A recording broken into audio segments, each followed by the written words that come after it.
Hello, everyone. My name is Aliyah Burruso, and this is my proposal for my senior capstone.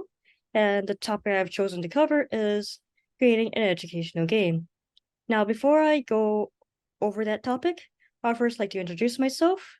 I'm a four-year student here at UHS Oahu and a 2020 graduate of Pearl City High School. I am currently a creative media major with a concentration in video game design and development. What I'll be going over today will be my plans for my senior capstone, including my thesis statement, the rationale of the research I conducted, and the significance of my proposed project with my research. For starting off with my thesis statement, it is as follows. An educational game's effectiveness depends heavily on its accessibility, its players' attitudes towards it, and even its own game design. The reason why I chose to go over educational games was that in the beginning of the semester, while I was looking for topics, I happened to come across educational games. I was rather interested in the educational potential of video games, and so my original research question was, can video games help students with improve their scores in math? However, as I did more research, I noticed that there were inconsistent results.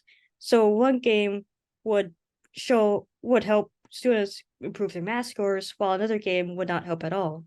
And so that begged the question, why are only some educational games effective? That became my new research question, and that eventually led me to find the three factors that I mentioned in my thesis statement. And based on all the research I've done, my plan for my senior capstone is to create a prototype of an educational game designed to help middle school students improve in math. Now, you may be wondering, why is it important to help middle school students with math? Why do you need an educational game to help them out? Well, put simply, a significant number of American middle school students struggle with math. The implications of this is that without a strong foundation in the subject, these students will be unable to pursue careers in STEM. This is important for two reasons. The first is that STEM careers tend to be very high paying, and so if a student isn't able to be good at math, they'll automatically be left out of these high paying jobs. The the second, more important reason is that the United States has recently been struggling to get new employees in STEM related fields. The implications of this is that with less people in these fields, there will be less research and innovation in both the country and worldwide. Thus, any new opportunities to improve everyone's quality of life will be missed. I have a couple of pieces of data to back this up. The first is this graph on the left side, which shows the percentage of fourth and eighth graders who are at least proficient at math. This light blue line over here represents all the eighth graders, and as you can see, in 2022, only 26% of eighth graders were at least proficient at math. I also want to point out that since 2000, this number has not exceeded or even reached 40%.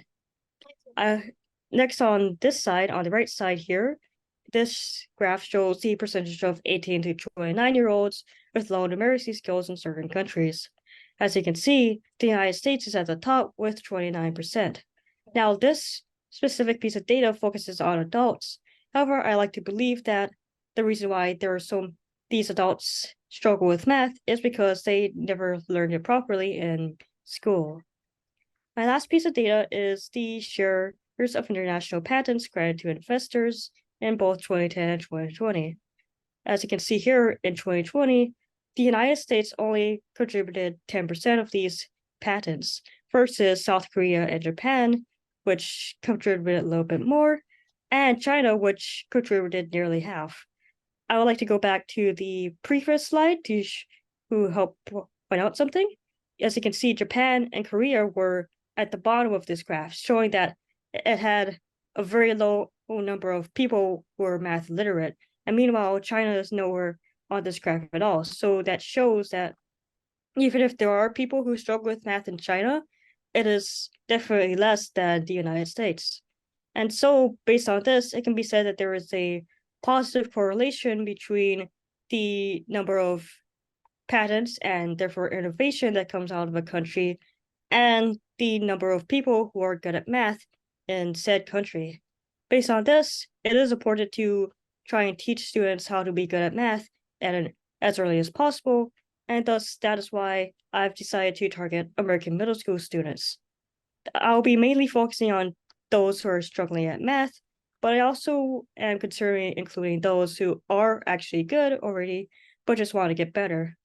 I am not targeting a specific demographic. I'm trying to make this as inclusive as possible, so I won't be focusing on any specific race or gender.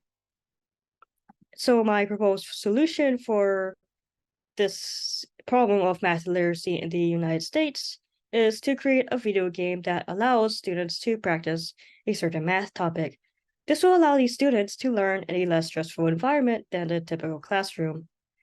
As for how I'll make it, first I'll have to research potential game engines to actually make the game on, and I'll also have to find a platform that will release it on once I am finished.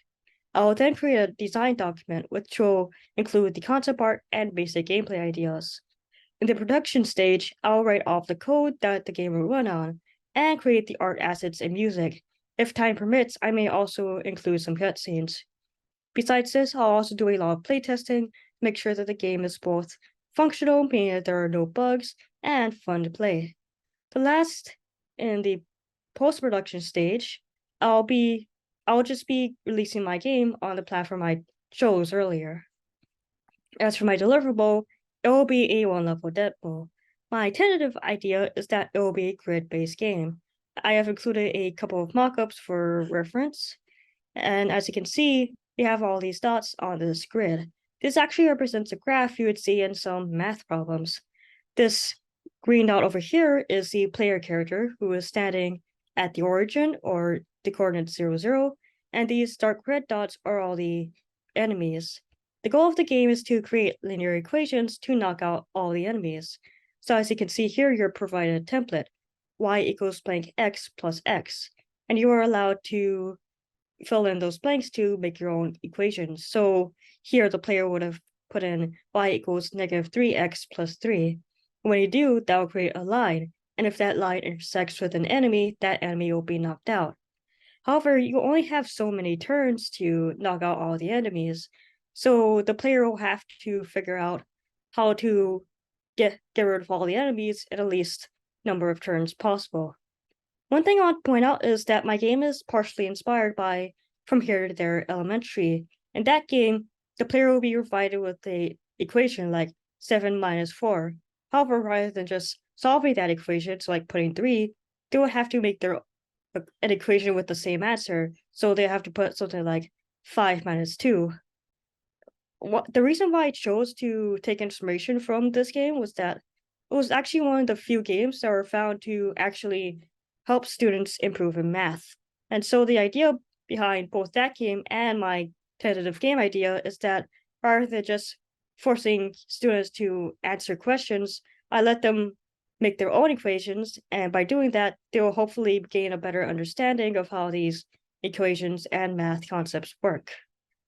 I also want to point out that this idea is not completely set in stone. This is only what I have of what for now. And that is all that I have for this presentation. Thank you for listening, and please let me know if you have any questions.